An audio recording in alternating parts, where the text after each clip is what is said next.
Hi everybody, welcome back to a new Bible study. Today we'll continue studying Matthew 8, 23 to 27. And the big question is, do our problems seem to defeat us? And as we know, His word is living and effective, and we know that it can work in us and it can give us a heart full of faith. And I really don't know your problems and I don't know what is happening in your life, but today we're going to meditate in who He is and what can He do with us. Pause to pray and let's start.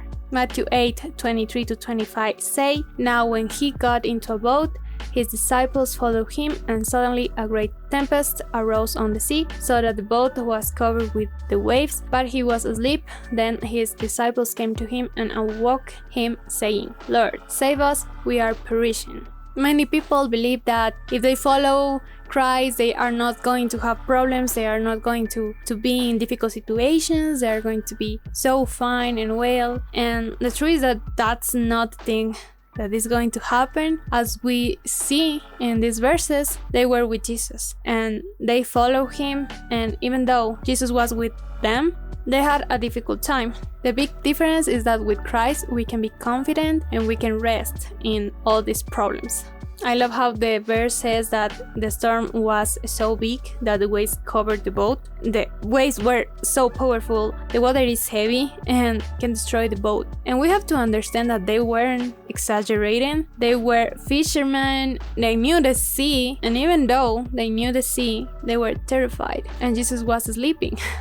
That's the amazing thing. In the midst of the storm, He was sleeping.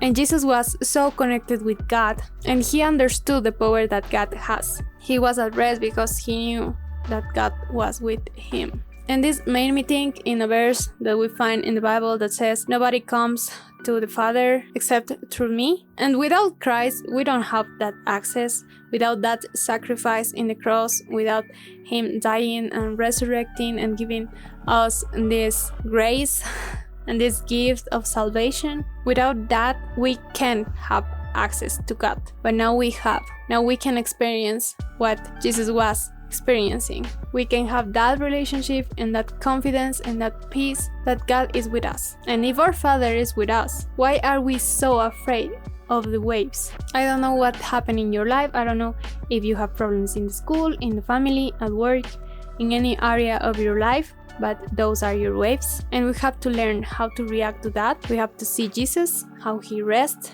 and how He knew who God is. And also in the verse we find the word perish. That is like it's the end of our existence or the existence of the boat or the persons. They were perishing because they thought it was the end. And I want my heart to be transformed in that way. I want to experience that because I need more faith. I want to live like this. I want to understand the power of God, that even though everything seemed to fall, I can rest. Let's continue reading verse 26 to 27 that say, "But He said to them, 'Why are you fearful, O you of little faith?' Then He arose and rebuked the winds and the sea, and there was a great calm. So the men marveled, saying, 'Who can this be, that even the winds and the sea obey Him?'"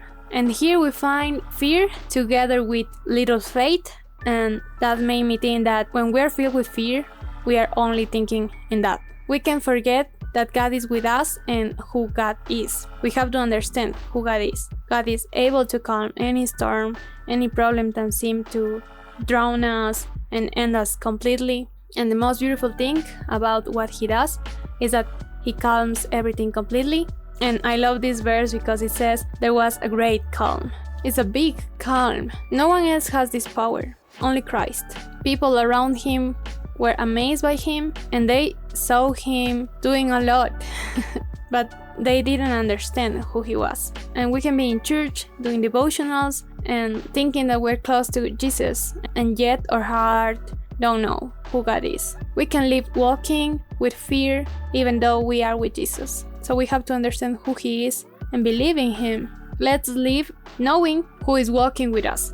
Just in this way we can react to the storm and to our problems in a good way, because we know that He is our salvation. He is God who humbled Himself, taking the form of man, forgot our sin, and gave us life. He has that power. We were dead, and now we are alive. If He can do that, He can do everything.